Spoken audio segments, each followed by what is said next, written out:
അപ്പൊ നമ്മൾ അടുത്ത പ്ലേസിലേക്ക് വന്നിരിക്കുകയാണ്. അടുത്ത നമ്മുടെ പ്ലേസ് എന്ന് പറഞ്ഞിരുന്നത് പൈൻ ഫോറസ്റ്റ് ആണ്. അപ്പൊ നമുക്ക് എന്തായാലും കയറി നോക്കാം ഉള്ളിലേക്ക്.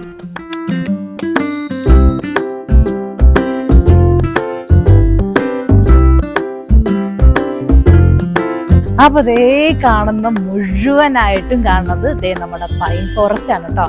അപ്പൊ ദേ ഇവിടെയൊക്കെ പൈൻ ഫോറസ്റ്റിനെ കുറിച്ചിട്ടുള്ളൊരു ബോർഡ് എഴുതി വെച്ചിട്ടുണ്ട്.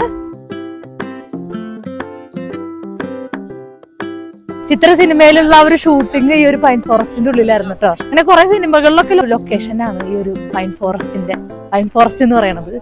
അപ്പൊ നമുക്ക് എന്തായാലും പോയി നോക്കിയൊക്കെ. ഇവിടെ ഒരുപാട് ദൂരം നമുക്ക് നടക്കാനുണ്ട് കേട്ടോ. ഈ ഒരു അറ്റം മുതല് പിന്നെ ആ ഒരു കുന്ന് കാണുന്ന വരെ നമുക്ക് നടക്കാൻ പറ്റും. അപ്പൊ ഇവിടെ നിന്ന് നോക്കിക്കഴിഞ്ഞാൽ കാണാനായിട്ട് പറ്റൂട്ടോ. കുട്ടികളൊക്കെ അവിടെയൊക്കെ പോയി ഇരിക്കുന്നത്. നമുക്ക് പറ്റുന്ന വരെ നമുക്കൊന്ന് നടന്ന് നോക്കിയിട്ട് വരാം. നമുക്ക് ഇരിക്കാനായിട്ടുള്ളൊരു പ്ലേസ് ഇവിടെ ഉണ്ട് കേട്ടോ.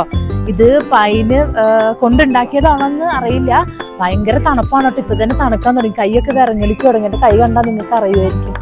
അപ്പൊ നമുക്ക് ഒന്ന് ഇരുന്ന് നോക്കാം. ഇവിടെ ഇരിക്കാൻ സ്ഥലമൊക്കെ ഉണ്ട്.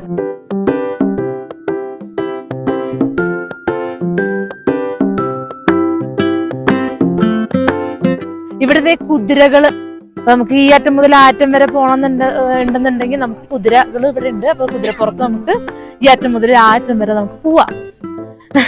അപ്പൊ എങ്ങനെയുണ്ട് ഗൈസ്? അടിപൊളിയല്ലേ? എനിക്ക് ഭയങ്കരമായിട്ട് ഇഷ്ടപ്പെട്ടു. സൂപ്പറാണ് കേട്ടോ കാണാനായിട്ട്.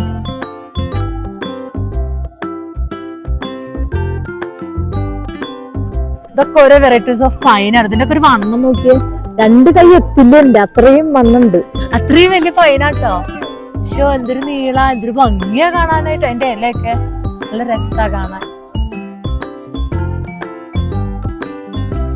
അപ്പം എന്തായാലും നമ്മള് ഇത് ഫുള്ളായിട്ടൊന്ന് ചുറ്റിക്കറങ്ങിയിട്ട് നമ്മൾ നേരെ ഫുഡൊക്കെ കഴിക്കാനുണ്ട്.